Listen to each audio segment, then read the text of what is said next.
Trump unleashes hell after resuming attacks on Iran in an offensive, and the response came after yet another serious provocation by the Iranian regime near the Strait of Hormuz. The United States carried out a new round of attacks against Iran in response to the IRGC targeting cargo ships in the Strait of Hormuz. According to U.S. Central Command, a variety of different targets were hit, including military surveillance sites, radar systems, communication systems, drone storage facilities, and mine-laying capabilities. The president posted on Truth Social after the attack. The U.S. attacked Iranian drone missile depots and coastal radars for a new ceasefire violation. Maybe they'll never learn. The president goes on to say, there may come a time when we will no longer be able to be reasonable and will be forced to finish militarily the work we started so successfully.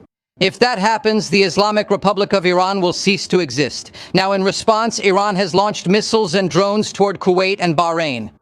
This was the second exchange of fire this weekend between the United States and Iran. Vice President J.D. Vance posted on X over the weekend saying, Iran signed a ceasefire agreement. We respected it. If they disagree on the memorandum's implementation, they can call each other, but violence will be met with violence. The new military action comes as the situation between Israel and Hezbollah unfolds on a separate but parallel front. The Israelis launched new airstrikes against Hezbollah this weekend, while Hezbollah continued attacks against Israeli forces in southern Lebanon, killing at least one soldier overnight. At the end of last week, there was diplomatic progress in Washington, when Israelis and Lebanese signed a framework agreement aimed at normalizing relations between the two countries and disarming Hezbollah. While Tehran was provoking at sea, its allies were putting pressure in Lebanon, Bahrain was issuing alerts, and Israel was taking a tougher stance against Hezbollah. What was the Iranian regime trying to provoke in Hormuz? Why did Trump decide to strike again? I'll tell you all about it in a moment. If you like this kind of straightforward and no-nonsense content, consider subscribing, because here we have videos like this every day. The resumption of American attacks took place in southern Iran and was presented by Washington as a direct response to Iranian aggression against commercial shipping. The oil tanker MTQQ was passing near the Strait of Hormuz when it was hit by an attack drone, according to the United States Central Command. The vessel was not a military target.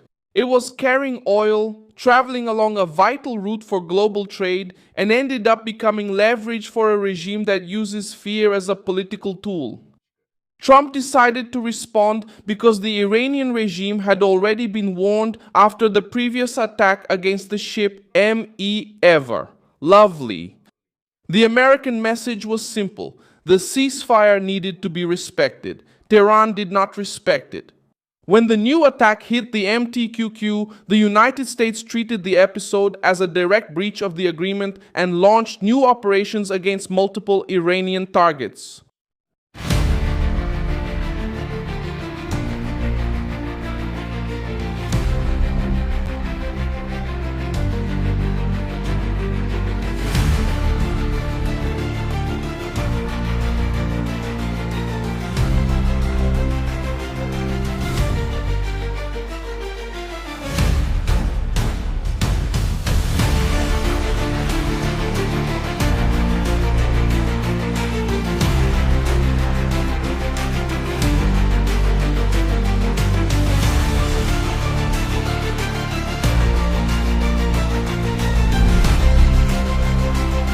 The chosen targets showed that the response was not merely symbolic.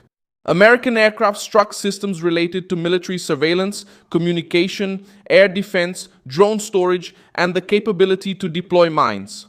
This specifically weakens the structure used by the regime to observe, threaten, and attack vessels in the Gulf. The White House raised its tone after the attacks. Trump stated that American aircraft struck sites linked to missiles, drones, and coastal radars due to a new ceasefire violation. He also made it clear that the time may come when the United States will stop being reasonable and be forced to complete militarily the work that was started. The Iranian regime tried to respond in the field of threats. The Revolutionary Guard spoke of retaliation, and drone and missile attacks were reported against areas linked to American forces in Bahrain and Kuwait. Even so, American authorities indicated that there was no major damage or confirmed American casualties at that time.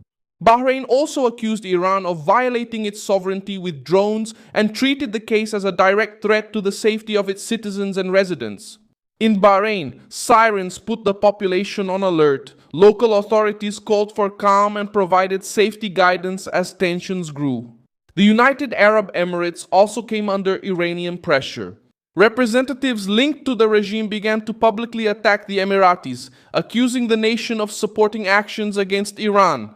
This shows another important point. The tighter the pressure gets, the more Tehran looks for external enemies to justify its internal losses. Meanwhile, in Lebanon, the other arm of the crisis also erupted in the streets. Hezbollah supporters blocked roads in Beirut and protested against the agreement between Israel and Lebanon mediated by the United States.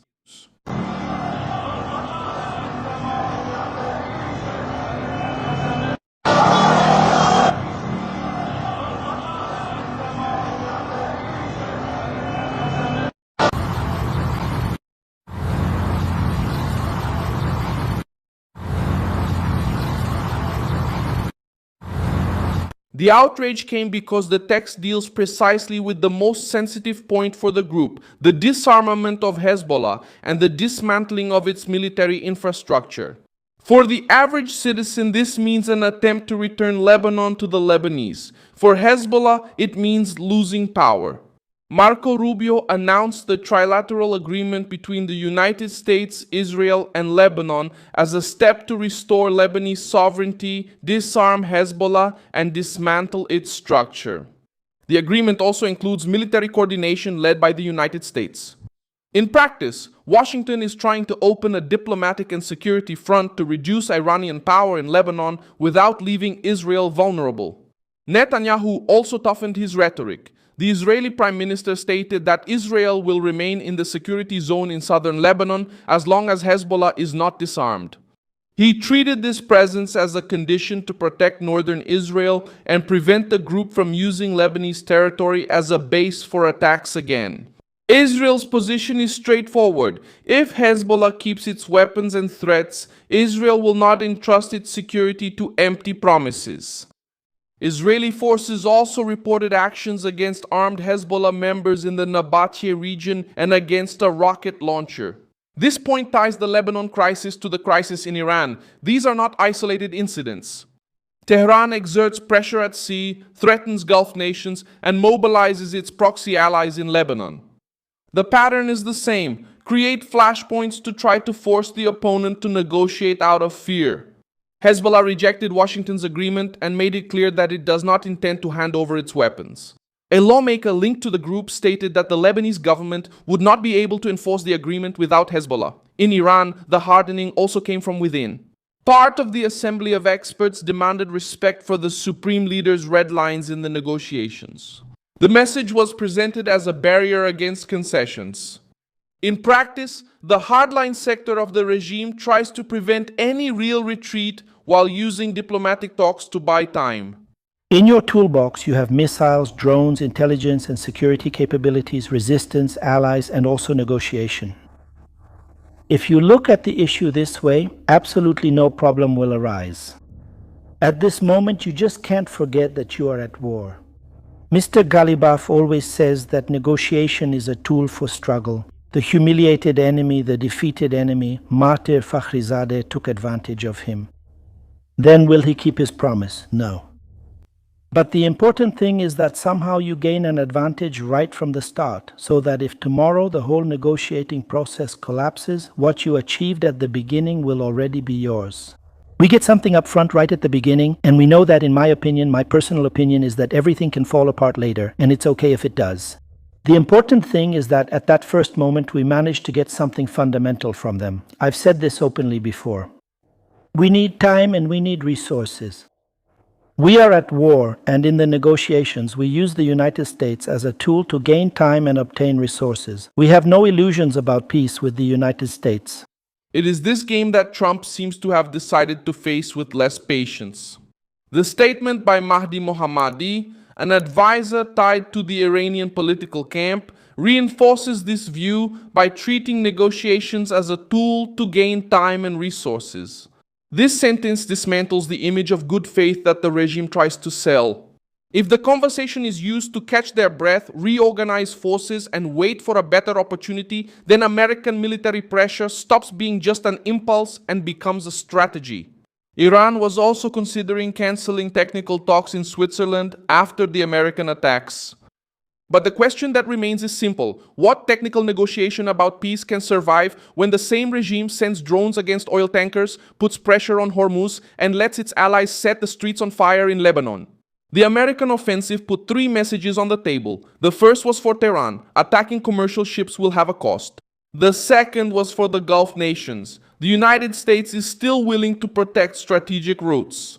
The third was for Hezbollah and its allies: the window to use agreements as political theater is closing. Between Hormuz and Beirut, the same hand appears: Iranian influence trying to survive through threats. Thank you very much for watching this video until the end. Support our project and contribute financially through the Pix key that appears on your screen. We are an independent channel focused on telling you the truth. Your contribution helps us keep going.